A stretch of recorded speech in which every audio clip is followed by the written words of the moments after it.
presented by At Villeries Florist, we deliver the magic of flowers 7 days a week to the North Shore and South Shore in the New Orleans area. Whether it's for birthday parties, baby celebrations, Villeries provides colorful floral displays for all. With a store full of fresh-cut flowers, exotic tropical flowers, orchids, roses, and even fruit baskets, our goal is to make your vision a reality. Villeries Florist, proudly serving Louisiana since 1969. Dave Miette Insurance Agency. Auto, home, flood, business, 504-556-0809. Dave Miette, INSagency.com. C&C Drugs is a family-owned pharmacy that's been serving Southeast Louisiana for over 50 years. Whether you need help taking care of an elderly family member, a growing child, or even a pet, C&C provides patient-centered care for your entire family. C&C Drugs, large enough to serve you, small enough to know you. Locations in Mandeville and Araby.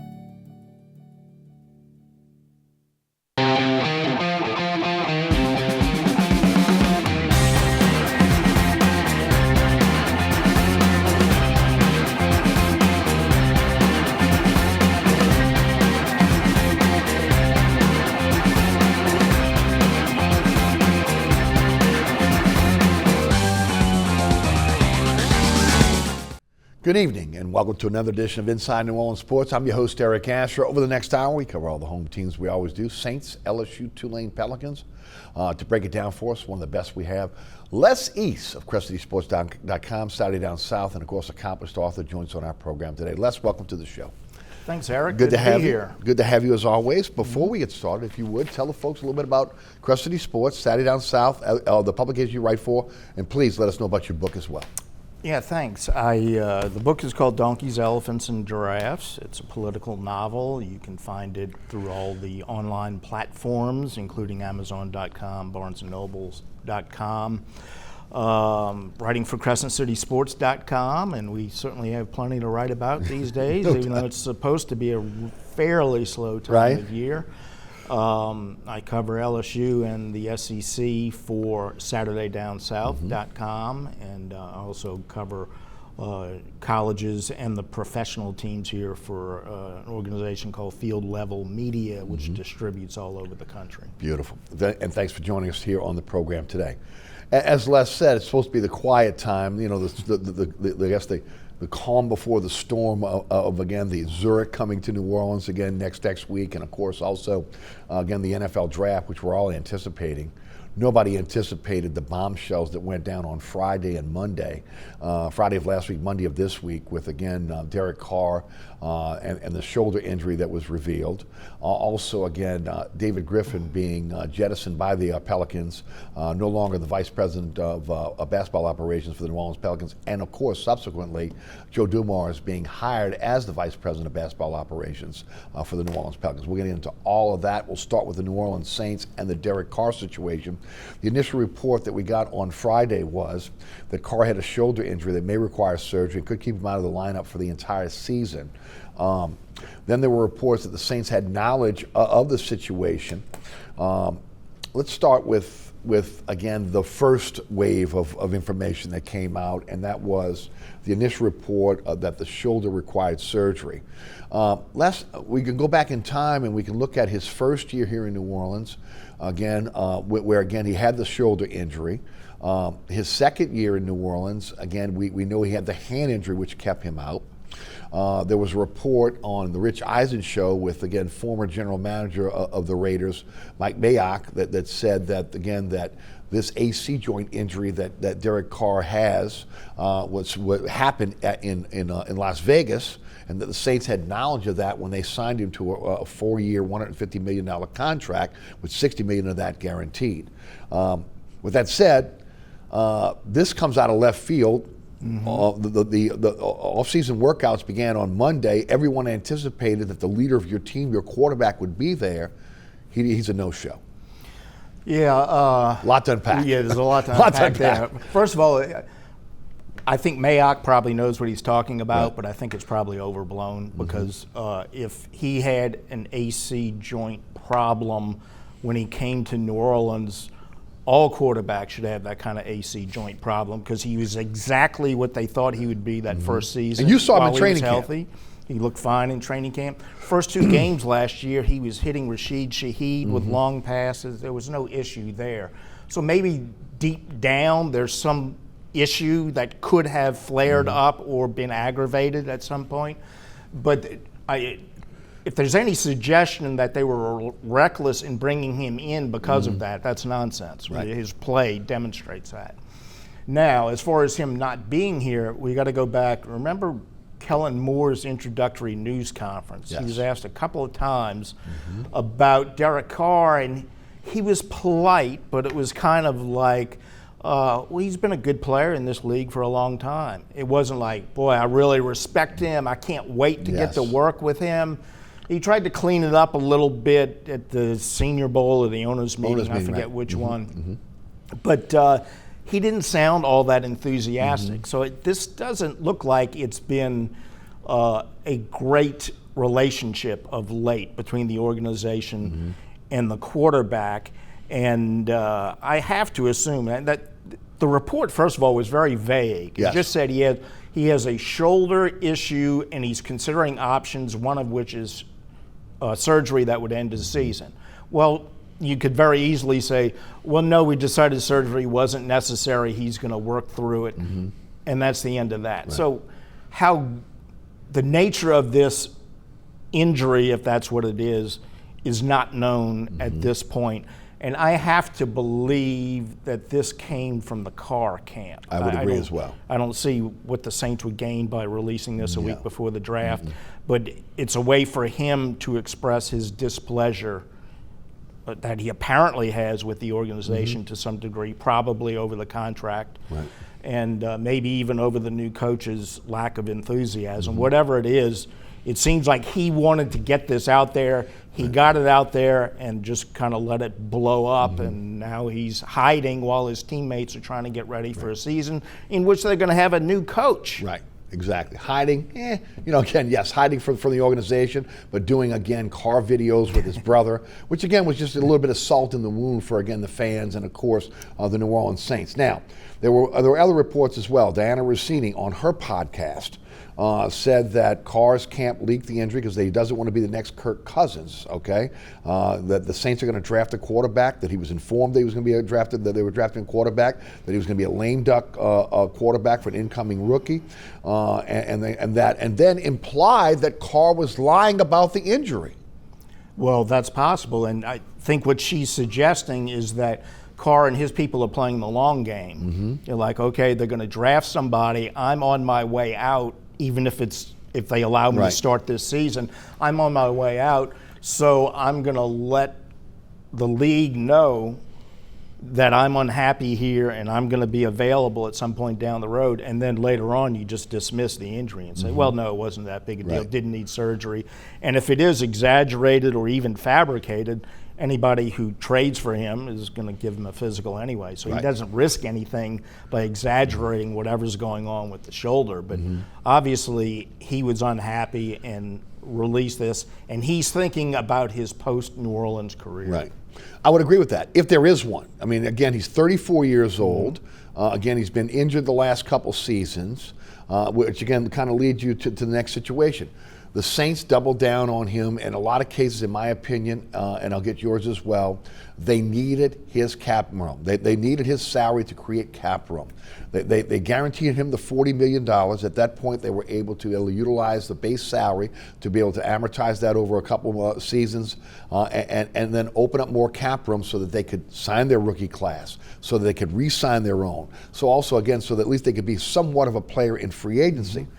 My first question was, wait a minute, if there's a shoulder injury, you guarantee him $40 million, contract signed, sealed, delivered. Was there, first of all, was there an exit physical to see, what condition he was in physically, the shoulder, et cetera? And do players take a physical before the contract is guaranteed, or is that done when they come to camp? Well, my understanding, unless this has changed in the CBA, they have exit physicals at the end of the year, which makes perfect sense. I mean, you want to know exactly what's going on with each player, so Right. you can plan an off-season program Right. for them. And if they need surgery, And especially if they need Right. surgery. So presumably there was an exit physical at the end of the season. Mm-hmm. You would hope there was some sort of follow-up before redoing the contract, but whatever the reason, it doesn't add up that all of this, unless something happened, Right. unless he was, waterboarding or something and injured the shoulder Right. during the off season, unless something developed after the season, this doesn't add up. The idea that just all of a sudden he's got this terrible shoulder injury, Right. and I don't think they even specified whether it's his throwing shoulder or Right. not in the report. So there are a lot of missing pieces to this story, but I think ultimately when we fill in these blanks, we're going to find out that you have a disgruntled quarterback trying to facilitate his exit from New Orleans by exaggerating, I don't want to say fabricating, but exaggerating the situation with his shoulder. Again, reports, nothing substantiated at this point. Another report that, again, Carr has a no trade clause, that the no trade clause was waived, that that they were allowed to go out and look to see if there were any takers on the open market. I don't know if I buy that, because they needed his cap to open up cap room, and again, with the restructuring of the deal. There's $69 million in dead money in 2026. There are void years in 2027 and 2028. Those void years, and that cap hit in 2027 is $19.2 million. That cap hit in 2028 is $13.5 million. So again, I don't. Maybe that was the situation, but again, they knew they would take at that point they would have to designate him as a June 1st, a post June 1st cut. That's going to be very difficult with, again, $31 million of Marshawn Lattimore dead money going post June 1st. And what we're anticipating, Ryan Ramczyk, $23 million in dead money when he retires from the NFL, in which they will take those two contracts and split that over 2 seasons in terms of, again, eating that money, as far as dead money goes. So I don't know if I buy that. You? No, I have the same questions that you have. I mean, certainly, they needed the cap relief that they got from the restructuring because they have so many holes they have to fill, and they were so cash strapped, right, as they always are. And they always have a plan, right? So they're looking at these contracts. They know the ones they're going to restructure going in. Yeah. So I mean, they're always right on the edge, okay, of not being able to get out of the cap constraints that they have, but they always have a plan to narrowly get out of there and be able to play in free agency enough to upgrade the roster. Now, doesn't always work out as well as you would hope, but that's been their MO, and they had this lined up, the changes they were going to make to get the cap relief that they needed. So I agree with you on that. And then it comes down to, again, where the Saints are. Okay, and again, first of all, to me, the Saints have the leverage here. They have already paid him $40 million guaranteed. They have guaranteed him money. No, he does not have to show up for, again, the voluntary workouts. But if he supposedly has an injury, whether it was an injury that, again, was lingering from the previous season, something he injured in working out in the off season, the Saints should have the right, I would think, under the collective bargaining agreement, to force him back to New Orleans to be able to get checked out by, again, their doctors, maybe a Dr. James Andrews, or maybe even the doctor of his choice, to find out what's going on with the shoulder in April rather than in late July. No question. And I'm not sure how this is going to play out, but it looks more and more like when Kellen Moore was hired, he knew Derek Carr was not going to be a starting quarterback. I agree. This year, based not only on his lack of enthusiasm, but also everything we've seen since then. Yes. That's the only way the pieces to the puzzle start to fit together, is that they were going to move on from him, quite possibly draft his replacement. Right.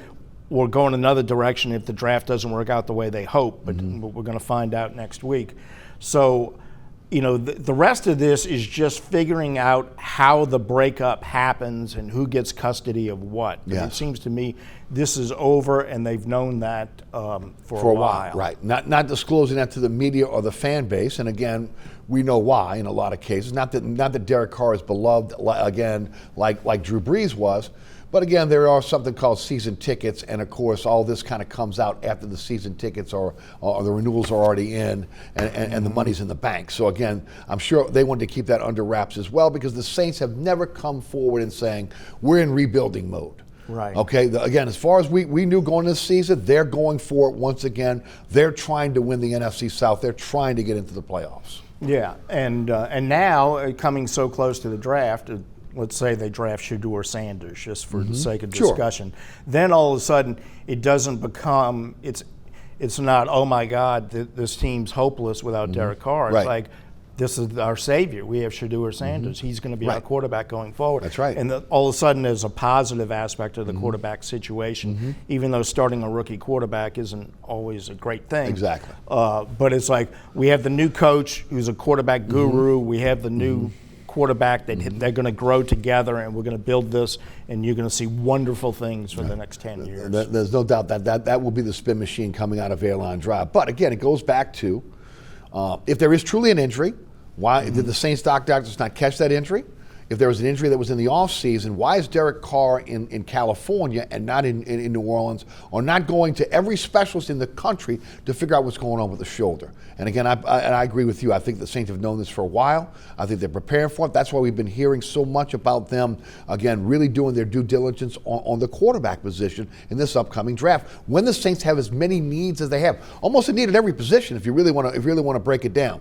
Let's talk draft, let's talk quarterback, and let's talk about the pitfalls of overdrafting a quarterback. That's the last thing you want to do. The bad teams in the NFL chase quarterbacks because they don't have one. And you're giving up draft pick after draft pick trying to find that quarterback. We know this is not the best class of quarterbacks. That again, yes, there will be quarterbacks that will emerge and end up being starters in this league and maybe great. Okay, maybe all-time greats. We have no idea how a guy transitions from the college game to the pro game. But we do know next year there is a plethora of quarterbacks coming out, and most people believe that's the quarterback draft. Now, with this situation, Saints picking 9th overall, 40th in the second round, a lot of people believe that, again, they will draft a quarterback at 9 or try to get back into the first round to draft a quarterback. I think it's critical if you are going to draft a quarterback to draft a quarterback in the first round because you get that fifth-year option. Your thoughts on what the Saints will do? Well, that's a good question. The good news is they're not without options. Right. And the guy they just hired to be their new head coach played quarterback in the NFL, and he has this opportunity as the youngest head coach in the NFL because of his track record coaching quarterbacks and coordinating offenses. So they have the right person in place to figure out or to take whoever the quarterback is and maximize what he can do with this team. So that's one good thing. The other thing is you have 2 young guys on the roster. I'm not sure either one's ready to start in the NFL, but you do have options there. There are some people on the free agent market that could be stopgaps before next year's draft. Or if the right guy is there at the right time in the draft, you could pick somebody. So there are a lot of options there, and I think Kellen Moore can get the most out of whoever it is. So that's the good thing. But your original point, I think, is the most important one, is you don't reach for a quarterback. You don't say we have to have a quarterback, so at number 9 we're going to pick the 44th player on our board because he's the only quarterback left. And so I think what you do, if you have the right value there and a guy you believe in, and Kellen Moore may see somebody who's projected as a second-round quarterback and said, no, that's my guy. That's who I want. Well, then great. But if the value is not there based on his opinion and your board, then you would be foolish to reach for a quarterback because you have so many other needs. So the main thing is to be patient because they do have options, and it would be devastating to use the number 9 pick or trade up and use other assets to get there, unless you have somebody you know is going to be a long-time star in the NFL. Nobody knows that about any of these guys. Right. Not anybody they're going to be able to get. Right. There is no, and there never is a sure thing when it comes to the NFL, when it comes to the quarterback position. You might think, again, you can look and see here and there that, again, this guy may be a guy that, again, can assimilate and be a star and maybe be one of the all-time greats, but you never know. You never know. Closest thing to a sure thing was Peyton Manning, and he went second. Right, and he went second and then struggled in his first few years at Indianapolis, right? And that's the other part of it. And, of course, I mentioned this on the radio show a while back. There's a formula out there that I've heard from scouts that again, when you're looking at a rookie quarterback, when you're bringing in a quarterback, that you want to make sure that quarterback has between 24 and 30 starts. Okay, in order to simulate into the NFL. So at least 2 years of starting again on the collegiate level, at least 2 years. And the more that starts that the player gets, obviously the more experience he has, and it may be easier for that player to assimilate into the NFL. Now, that comes down to the player, skill set, what they have, etc. But again, there is something to be said about players that have experience within the collegiate game and now moving into the pros. Sure, there is, but a couple of things here. One, I'm always leery of trying to quantify human beings and trying to take numbers and say, this data over here tells me about this individual, unique human being. Yes. Because there's so many non-statistical things that factor into it. You're right. More experience in college means you enter the NFL better prepared to compete at that point. But what's your ceiling? If you're able to start and be mediocre as a rookie, and you're going to be mediocre for your entire career, maybe you're better off getting somebody like Peyton Manning who's going to struggle in their first year and get better and better and better and have a much higher ceiling once they get those starts. So there's short term and there's long term to factor into that. And the most important thing still comes down to the individual human being and the human element. You've covered this team for a long time. You know this organization. Do you think they're going to draft a quarterback at 9? I think as long as the value is there, yes.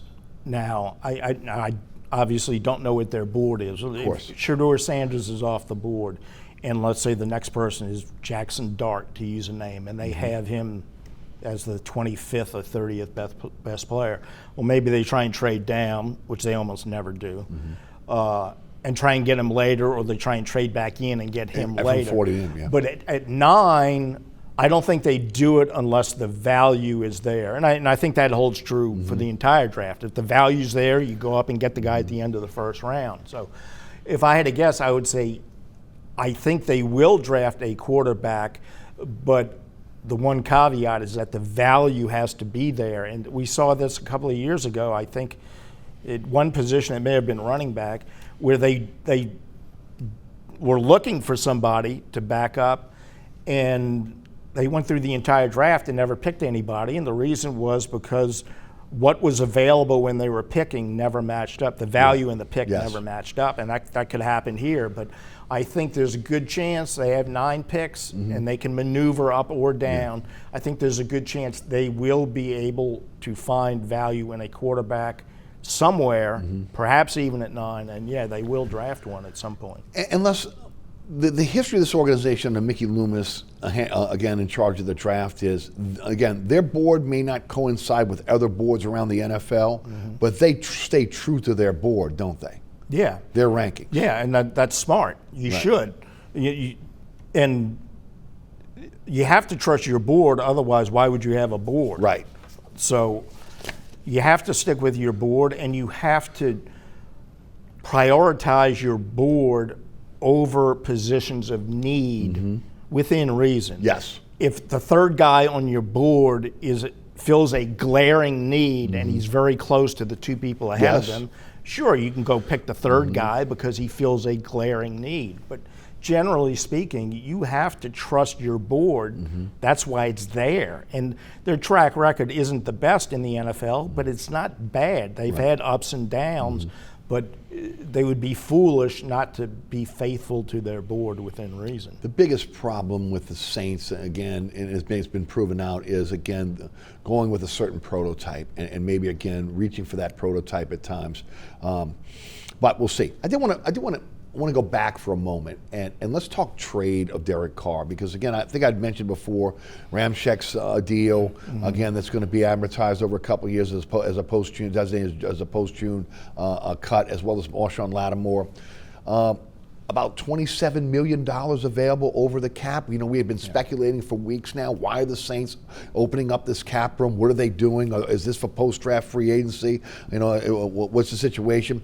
Do you think that they're opening up this cap room because they know they may have to absorb Derek Carr's contract with a trade? Well, that's a possibility. And certainly, if possible, you want to put yourself in the position so you can do that if it comes to that and you feel like you have to do that. I think they want to have that money for post-draft free agency, because when the draft's over, they may look and say, wow, we never took care of A, B, or C. Right.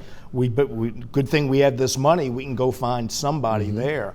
But, yeah, I think that has to be part of the equation, that we may have to just pull the trigger, because this could get nasty. What do you think the guys on Airline Drive are thinking right now? Right. There's 99% of the players are there, getting ready, trying to impress a new coaching staff. That's right. Like, oh, where's our quarterback? Where's the leader of the team? The leader. Where is he? Right. You know, it just doesn't make any sense. And so I could see this. In fact, I would expect that this is just going to deteriorate, and they may get to the point where they say, if we can make a trade, and there's no guarantee somebody's going to give you anything for him at this point, but they have to be prepared to financially be able to make the trade if it gets to the point where they need to just cut the ties. You know, former Saint Scott Shanley put something on X this week that I totally agree with, and it was along the lines of, that his teammates are out working out, trying to impress the new coach, and of course he is again pouting about the possibility of them drafting his heir apparent. Again, remember, he's 34 years old. I believe he's going into the last year of his deal next year, and he doesn't want to get Kirk Cousins. If folks don't know what Kirk Cousins means, again, Kirk Cousins signs with the Atlanta Falcons, big deal. They draft Michael Penix in the first round. Penix becomes their starting quarterback, and now Kirk Cousins is in limbo, and that was what Carr was trying to prevent. But again, at the same time, if you are a true leader, if you truly are, a competitor, you would be here trying to work to be able to not only, again, hold on to your job, but to be able to show that, again, you're the true leader of the team. Yeah, I saw that tweet from Scott, and it was very astute, as his comments usually are. And, I totally agree with that. I mean, pouting was a good word. And getting back to the Cousins thing just for a second, I think that may be him trying to get ahead of the story by saying, well, the Saints drafted a quarterback because I got a bad shoulder. It's not because they didn't think I was the guy. And then when he gets into free agency after this year, it's like, oh, I rehabbed the shoulder. Come check me out. I'm fine. So, I think he may be trying to get ahead of that story. Scott's exactly right. You don't pout. You prove them wrong. Exactly. You should be looking at it and say, I have a new head coach who is the offensive coordinator of the Super Bowl champion, who played quarterback in the NFL. What a great opportunity for me. I'm going to show up and take advantage of this opportunity and show that I'm the leader of this team, instead of, doing a podcast about Rolls Royces or whatever he's doing. Ridiculous, absolutely ridiculous. Okay, let's before we move on and talk about the Pelicans in the next block. I know quarterback becomes a real issue for this team. First of all, do you think this team would be willing to go with Spencer Rattler if they had to for the season? Yeah, I think that's a possibility. Is that why you think they've been putting out again the I guess the backroom quotes of, again, we're really we're happy with Spencer Rattler. We like the upside of Spencer Rattler, putting out that. Well, I think you have to do that for a couple of reasons. One, you might wind up with him as your starter, even if that's not plan A. Yes. Two, he's going into his second year. You want to build him up and say, we believe in this guy, and we're going to say it publicly. He's got starts under his belts now, so he's not going to be a guy that's going into this again wide-eyed. He's seen it. Yeah, and the other thing is, we don't know what Kellen Moore thinks. Kellen Moore may look at him. The guy's a playmaker. He's a leader. We saw a lot of good things from him last year, even though he wasn't ready to be a starter. The inexperience hurt him. Right. And so Kellen Moore may look at him and say, no, we have something here. I can win with this guy. I don't know if that's the case or not, but that's a possibility. But regardless, yeah, that's one of the possibilities, is that Rattler winds up being the starter, even if that's not plan A. I do believe, as I mentioned before to the audience, that if you're drafting a quarterback, you need to do it in the first round because you get that fifth-year option. But this team needs so many, players at different positions. To me, again, I still stand by what I've said throughout the offseason. Offense and defensive line should be a priority in the first round for this team. And again, now I wonder how much that maybe they go away from that with maybe, again, the revelation they're going to need to draft a quarterback and maybe draft that quarterback in the first round. Well, yeah, I think it comes down to the board, right? What makes the most sense. But I agree, ideally, offensive or defensive line would match up with who's on their board at 9. But that's not a great spot. They need an interior offensive lineman more than a tackle. Usually those guys don't go as high as 9 unless they're really special. True. And if they're really special, maybe they don't last to 9. So I'm not sure that's a great spot to get good value for an interior offensive lineman. And if it's a stud defensive lineman, I'm not sure about that either. So it's going to come down to value. But I think those definitely need to be priorities. Right. Cornerback as well now. I think cornerback is probably the number one need on this team right now. It was probably the deepest position going into training camp last year. That's right. But Marshawn Lattimore is gone, and Paulson Adebo is gone. They brought back a couple of veterans who are serviceable. Right. But and you're counting on Kool-Aid McKinstry, who looks like a nice project. I think Taylor's more of a slot guy than an outside guy. That's what it looks like at this point. New defensive coaches, you're not sure what they think. But, so yeah, I would say cornerback is the biggest need they have right now, but offensive and defensive line both have to also be prioritized in the draft. Well, there will be a starting corner at 9.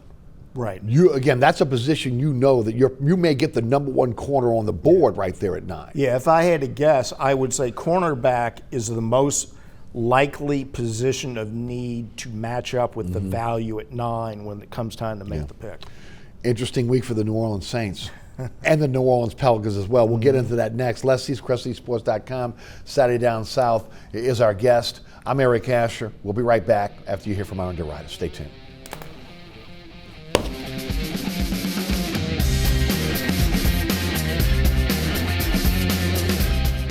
Located at 3701 Iberville Street in Mid-City is Katie's Restaurant and Bar. Open 7 days a week, Katie's offers daily specials for lunch, dinner, and Sunday brunch. Serving New Orleans cuisine such as fried shrimp platters, grilled redfish, and a fully stocked bar. And don't forget about our expanded event seating and local entertainment. Featured on the Best of Food Network's diners, drive-ins, and dives, Katie's Restaurant and Bar. Burkhart's Air Conditioning, Heating, and Refrigeration has been family-owned and operated since 1989. Burkhart has energy-efficient solutions and offers brands such as Mitsubishi ductless AC units and Amana, the only manufacturer with a lifetime unit replacement warranty. Burkhart's offers maintenance bundle packages that include servicing your AC, generator, and tankless water heater. For more information on the services Burkhart's provides, visit acpromise.com. Burkhart's Air Conditioning, Heating, and Refrigeration, providing comfort for life. Welcome back to Inside New Orleans Sports. I'm your host, Eric Asher. Les East, CrestLeafSports.com, Saturday Down South is our guest today. All right, we'll go to the Pelicans. They finished the season 21-61. They're the 4th worst record in the NBA. They have a 12.5% chance at the first overall pick in the NBA draft in June. And of course, again, the Pelicans made a big move on Monday of this week, firing Executive Vice President of Basketball Operations David Griffin after a 6-year turn here in New Orleans. Let's talk David Griffin first, and then I want to get into Joe Dumars. Your thoughts on his tenure here in New Orleans, first of all? 6 years, 209 and 263. Made the playoffs twice, 21-23 season, 21-22 season, 23-24 season. Yeah. Good, but not great. Difficult to fully evaluate because of all the injuries that they had. They never really had a full season with the roster that he put together. He hit on a lot of moves, probably more so on the ones that didn't get the biggest headlines. Right. Second-round draft choices, undrafted free agents did great. Some of the marquee Herb Jones, moves right? Didn't work out quite as well. Agreed. Overall, I think drafted pretty well. Put together a good roster. I think probably the final thing that did them in, besides the injuries, was not being able to maneuver the Brandon Ingram situation into valuable returns. I agree with that. They couldn't get a veteran center during a trade during last summer. Right. So they went into the season. They drafted really well with Yves Amisi, but they weren't really ready at center because they couldn't move Ingram to get the center that they wanted. Yes. And that haunted them early in the season. And then ultimately they had to trade him away for less than what you would think his value would be. I would agree. So I think ultimately, and that was a difficult situation. I don't know that a lot of people could have gotten more for that, but the inability to get more for Brandon Ingram last summer or during the season finished off the tenure, I think. But overall, I would say good, but not great. I would agree. Miscalculation of Brandon Ingram's trade value was a big part of this. There's no doubt about it. Again, there have been times they've drafted well. There have been times that, again they've squandered picks. The thing that it frustrated me was, really squandered everything from the Anthony Davis deal. I mean, when you look at it right now, the Pelicans have nothing to show for that. Brandon Ingram was with the Raptors. Lonzo Ball was the Bulls. Josh Hart went to the Knicks via Portland. They did get C.J. McCollum out of that. Okay, they got the 3 first-round picks. Jackson Hayes is with the Lakers. Nickeil Alexander-Walker's with Minnesota. Didi Lozada's not in the NBA. Also, I think another part of this is trading Dyson Daniels to Atlanta as part of the DeJounte Murray deal. And, of course, he turns into, again, an all-defensive player after, again, really coming into his own after the Olympics and playing with Australia. That did not help the cause. Gutting the team in terms of, again, their defensive prowess and really the heart and soul by trading a Dyson Daniels, allowing a Najee Marshall to go to Dallas. And, of course, Larry Nance Jr., who was the I would think the leader on this team, and veteran leader on this team, when you talk about what he did in the locker room and on the floor, that did not help. And then on top of that, when you look at, again, that DeJounte Murray trade, pretty much giving up the rest of the last, whatever was the last bastion of what you had left of the Anthony Davis trade, and then the rest of the picks from the Drew Holiday trade as well. So again, nothing to show for the Drew Holiday trade, again, unless DeJounte Murray comes back and becomes an all-star player that we thought he was going to be before the injury. So again, there's been those issues as well. Some good things, I agree. But again, when you look at the totality of his tenure here in New Orleans, some things that really, I think, set the franchise back as well. I agree with a lot of that. The one thing I'll take a slightly different take on is the DeJounte Murray trade. They got DeJounte Murray. He checked a lot of boxes for them. They needed a true point guard. They needed a leader. They needed an elite defender. Yes. They needed somebody who could close Checked games. every box. Perfect acquisition. Yes. They got him without giving up a starter. They got everything they needed and did not give up a starter. Now, Dyson Daniels, good young player. They could have used him, especially as bad as their defense was. Larry Nance was a good guy for a lot of reasons. But he was expendable. He was expendable. Right. So they didn't give up a starter, and they got everything they needed in one player. And then he gets hurt. He gets hurt on opening night. He comes back, starts to play pretty well, and then gets hurt again. And now he's probably not going to be ready for the start of next season. Probably December before he gets in. But the trade itself, I think, was a very astute move and could have been the final piece to the puzzle of a playoff team this year had they been able to put them together. They never had the starting five, I don't think they had him for one game. No. So, Right. So I think a lot of that, I think he made a good trade that didn't work out for things that were beyond his control.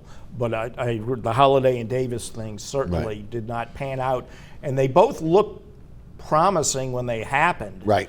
But it didn't work out because the draft assets didn't pan out. And also, again, the constant injuries of those players as well, which leads us again to, I think, the main reason why David Griffin is no longer here, the inability to get the most out of Zion Williamson.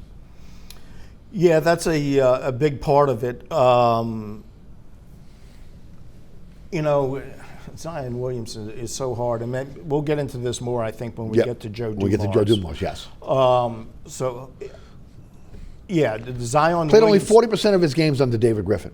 Right. 40% of the available games, that is what Zion played. Right, but again, that's like the Murray trade. Right. Is that his fault?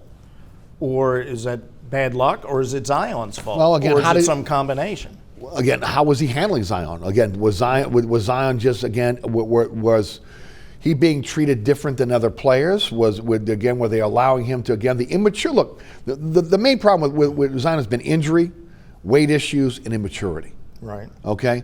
The injuries. How can you? What are you doing to be able to try to at least curtail that? How much were you on him about the situation with the weight? Obviously, again, they've got that in the weight clause now. That's why his contract is no longer guaranteed. I will give him a lot of credit for that in this new deal, making sure that the Pelicans were covered again. But the immaturity is again a big reason why Zion has not flourished in the NBA. And again, does that come back to the organization, how they coddled him? I think that's part of it, and I think this will lead right into the Joe Dumars part of it. Please do. The injuries are a dark cloud over the whole Griffin era, and a lot of that was out of his control. A lot of it, most of them were flukes. I mean, guy dies for a loose ball and has a season-ending shoulder injury. Right. Well, how many guys die for a loose ball and get up and walk away from it? So DeJounte Murray, Herb Jones, Trey Murphy, all of those guys were flukes. But the two most important players during this tenure, Zion Williamson and Brandon Ingram, both got hurt. A lot of their injuries were flukes also, but those two were different for a couple of reasons, different reasons. Brandon Ingram routinely was sidelined longer than the projections. Agreed. And I think it's fair to say that his return from injury was much slower than the NBA norm. Larry Nance called him out on this just a couple of months after Nance came to the team, and he went out, came back before he was scheduled to come back, played through a painful ankle injury, and then without naming Ingram said, you owe it to your teammates to be out there even if you aren't 100%. Yes. Okay? So that was something where the injuries were compounded by something that was not the injury itself. Zion's case, you mentioned the conditioning, taking care of yourself as a professional. C.J. McCollum kind of took him under his wing, tried to teach him how to be a professional, how to take care of yourself in terms of getting rest and your diet and your weight and all kinds of things. And I think Zion appreciated that, and I think C.J. got through to him to some degree. But those are two things, your two most important players. The injury problems they had were compounded by things that were not directly related to the injuries and two things that never really got fixed under David Griffin, and I think that brings us to Joe Dumars. It does, which leads us again, one of the reasons why, again, people believe why David Griffin was let go. There was a power struggle at some point within the season in which David Griffin wanted to fire Willie Green, at least it's been reported by Hoops Hype, and that, again, the organization said no, they wanted to keep Willie Green, and at that point, I guess the handwriting is on the wall when, again, the executive vice president of basketball operations, who, again, has been given carte blanche to be able to run the basketball team, wants to fire a coach, and he's told no. Well, yeah, and that's a bad sign when that happens, if in fact that's what happened, but there are indications that as the season wound down, there was a sense inside the building that the general manager had sort of been isolated. And I shouldn't say general manager, say executive VP. Right. had been sort of isolated, and that's not inconsistent with what you just said about Willie. So, but here's the thing. I brought a couple of notes. Please here. do. Please start. Because again, let's go into Joe Dumars now, who has now been named again Executive Vice President of Basketball Operations. And most of the criticism this week has been that there was not an exhaustive search. Not that Joe Dumars is not qualified to be the Executive Vice President of Basketball Operations. Not that the Louisiana native thing is not something they can sell to the fan base. But where was the exhaustive search? Take it from here, please. Yeah. And I don't know how exhaustive the search was. I do think that this was something, my understanding is that this is something that was under consideration for much of the season. Not that the decision was made early on, but there was a consideration, we may have to do something because this season is falling apart. So there was time, I think this may go back as far as January.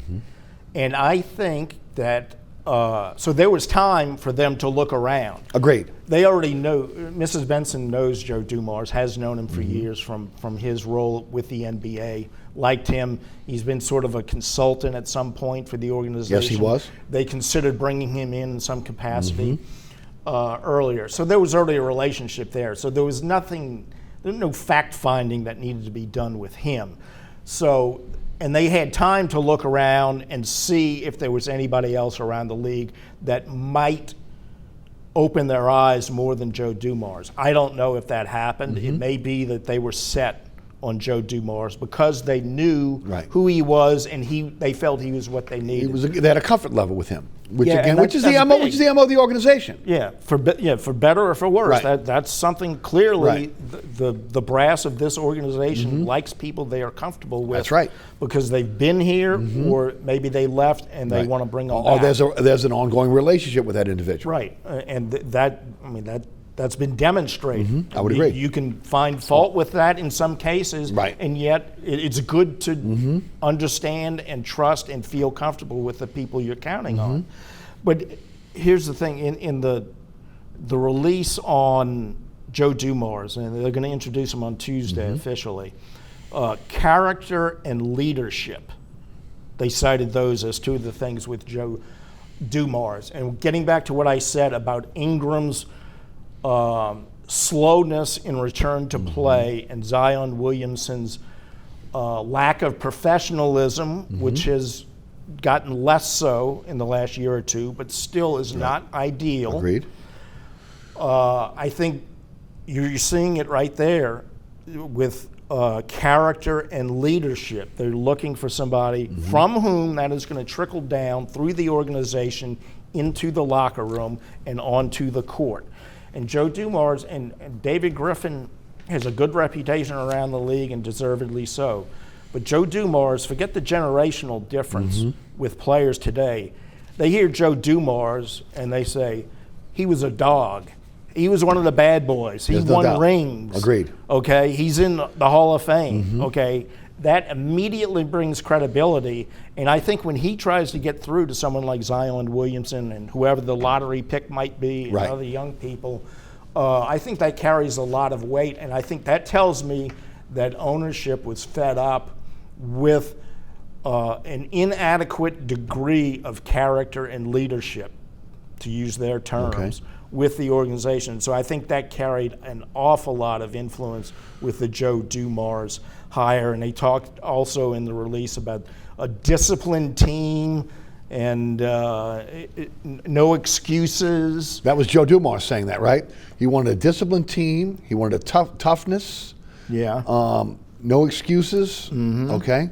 Right. Okay. So, yeah. So which kind of brings you back to Detroit, right? That was the bad boys, right? Yeah, exactly. Now, I don't know if the bad boys work in today's NBA the way it's officiated and the way the game is played, but this team could use some toughness. Absolutely. Okay, this team could use someone that could demand accountability and professionalism. Yeah. Right.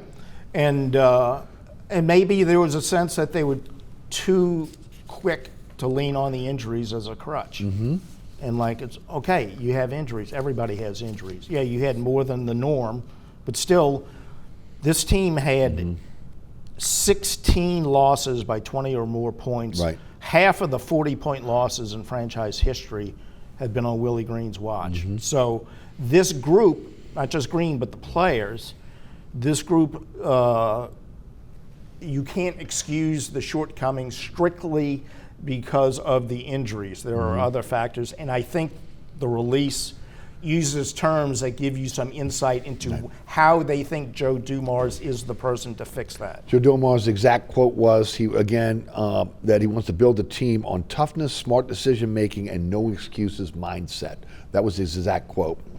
You mentioned something to me that opened my eyes in our conversation the other night, and because I've been very frustrated about that there was no exhaustive search. Why are you naming him so quickly? You said something that I thought was just spot on why this organization could not do an exhaustive search at this point on the calendar. Refresh my memory because we talked about it a lot. Okay. Mickey Loomis is in charge of the draft. Okay. And so who was going to do the search? Yeah. And I thought it was a legitimate point by you. Again, when you look at it right now, and like it or not, the number one out there is the football team. They're trying to win NFL champion. Let me take it back. Number one is the football team. I'm not going to say they're trying to win championships, okay? I think number two is the Pelicans. At one time I thought it was the horse racing stables, but now number two is the Pelicans. So, again, when you said that, it kind of opened my eyes. Yeah, who was going to do the search? Well, yeah, and I will say this. I think Mrs. Benson has a soft spot in her heart for the Pelicans more so than Mr. Benson. I would agree with that. So I think the gap between the two is not as big as it might have once been. But you're right, football team's still number one. But yeah, if you're going to say, okay, we're going to go out and find ourselves a new GM for the basketball team or a new executive vice president, yeah, who's going to conduct that search? I mean, there's not really the structure for someone other than Mickey Loomis to do that. And he just finished finding a football coach, and now he's trying to deal with a quarterback with a mysterious shoulder injury and get ready for the draft. And, so I don't think he was really in a position to scour the NBA for candidates. So I think that could have been a factor in it. But also I think Dumars' track record and who he is as a person was also, I think that was possibly a logistical factor that contributed to it. When David Griffin took over the New Orleans Pelicans, he was forced to keep Alvin Gentry. There are reports out there now that Joe Dumars will keep Willie Green. Your thoughts? And there are also reports out there that Willie Green lost his team this year, that they quit listening to Willie Green. Yeah, I'm not sure what to make of that. I just detailed the number of lopsided losses, which would be consistent with that. And yet they played extremely hard down the stretch, although so many of their players were young guys fighting to establish a career in the NBA. That might have just been internal for those individuals. I don't know how much of that credit goes to him, but they did not quit on him. That's true. So, but yeah, whether he lost them, if David Griffin was trying to remove him, that would suggest that is the case. That he felt that way, right? And the wild card in this is he's very well thought of in Phoenix, and the Suns are looking for their third coach in 3 years. Devin Booker and him get along well. They think that it might be a nice fit.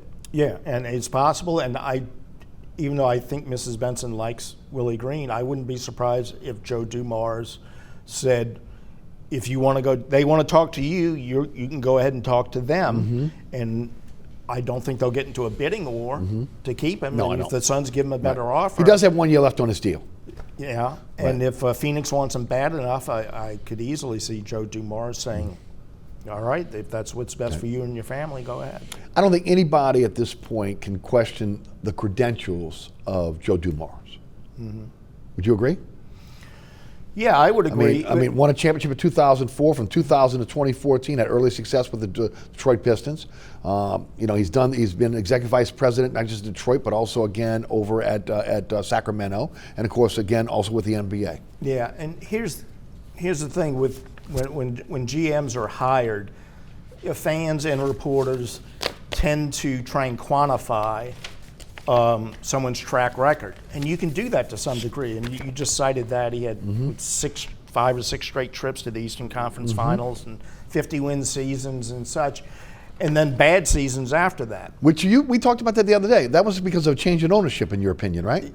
Yeah, my understanding is that the drop-off, they couldn't keep the roster together for various reasons, age and free agency and such.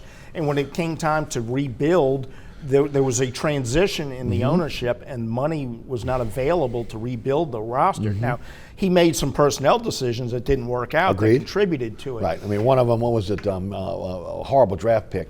Darko Milicic. Milicic, right, Milicic. So when people, I think that was before the drop-off, but that was one of his mistakes. But when you try and quantify it, and it's important to look at the data and say, okay, he had good teams and he had bad teams, like most executives.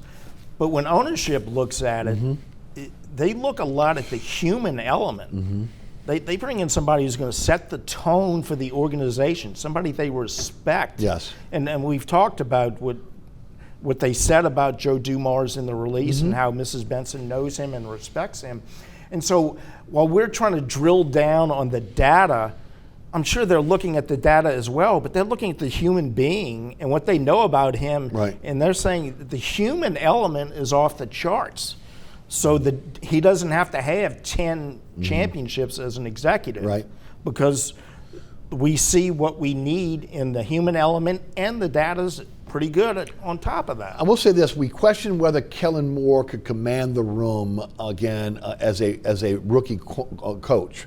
I don't think there's any doubt that Joe Dumars commands the room when he walks in the door. No question about that. I mean, there are a few, if any, people who would have been available as an executive who can walk into that building and command this type of respect that he can command. Yes, I agree. Immediately because of who he is and what he's done. Like Jim Finks. Yeah, that's a good example. Like Jim Finks. Absolutely, Mr. Finks. And it changed, and the whole culture, to use an overused term, of the organization changed. They were probably the worst organization in the NFL. Doubt. Before that. Mr. Finks came in, and to Mr. Benson's credit, he identified him as the guy to create the situation he wanted after he bought the franchise. And Mr. Finks came in, and everything changed 180 degrees. Yes. And it filtered down because he knew what he was doing. He was a good person, treated people with respect. He hired the right coach. Jim Mora hired the right staff. They brought in the right players, and everybody thrived in a professional environment. Joe Dumars is the same. That's a great analogy. There was nobody that I wanted more than, again, Les East this week, because he has always been the voice of reason in sports here in New Orleans, and you heard it again for this last hour, again, about two big sports news stories, again, Derek Carr, the firing of David Griffin, and, of course, the hiring of Joe Dumars. We don't have enough time to talk about the future of Zion Williamson here. We'll have to do that another time, but that's got to be number one priority. I got 15 seconds. I think Joe Dumars' number one priority is to get to know Zion Williamson and make a first-hand decision on whether he wants to trade him, and then see what the market will bear. I think that's wide open at this point. Yeah, thank you, Les. Les East, CrescentCitySports.com, Saturday Down South. Field Level Sports? Field Level Media. Field Level Media, and of course, again, accomplished author as well. Thanks so much for tuning in. So many ways to catch our program now. There's a QR code on your screen that will take you to WLAE-TV YouTube channel, also to my website, ericasher.com. Also, again, you can catch us on WLAE-TV, WLAE-TV 2, Pelican Sports Television. Set your DVR. You'll never miss the program. You catch me on the radio, 106.7. The Ticket. Again, you can also listen live at ericasher.com. Also, the iHeartRadio app, TuneIn Radio app, 106.7. The Ticket has an app as well. Anchor, Spotify, all the podcasting platforms where you can catch our podcast. And of course, again, that's 4 to 6 weekdays right there on The Ticket, 106.7. I want to thank the underwriters who make our show possible. Please again support our underwriters and the folks here at WLE who do an incredible job producing our program each and every week. Ron Yeager, Jim Dotson, Thomas Healy, Al Chacon, and the best director on the planet, William Hill. For Les East, I'm Eric Asher. Thanks so much for tuning in. Have a happy Easter. Now we take you live and direct to, again, the St. Louis Cathedral for Holy Thursday Mass.